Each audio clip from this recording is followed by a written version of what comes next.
On August 6, 1945, the city of Hiroshima exploded in a blinding flash of light.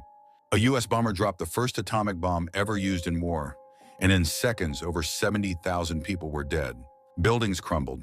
Firestorms consumed entire neighborhoods. It was the beginning of a horror unlike anything the world had ever seen. In the midst of it was Tsutomu Yamaguchi, a 29-year-old engineer for Mitsubishi Heavy Industries. He had been in Hiroshima on a business trip preparing to return home to Nagasaki.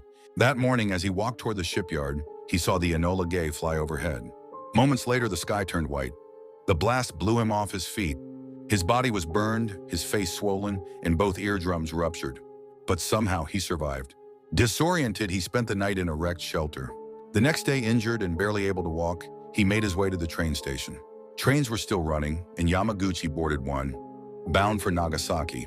He arrived home bandaged and exhausted. His wife tended to his wounds as he recounted the nightmare.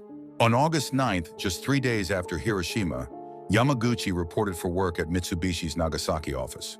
He was describing the Hiroshima bombing to his skeptical boss when the world exploded again. The second atomic bomb, dropped by another American bomber, leveled Nagasaki. Yamaguchi was blown off his feet again. This time he emerged largely unscathed. The thick walls of the office building shielded him from the worst of the blast. His wife and baby daughter, hiding in a reinforced shelter, also survived. He had now lived through both atomic bombings, ground zero in 2 separate cities within 3 days. Yamaguchi suffered radiation sickness, temporary blindness, and long-term health issues.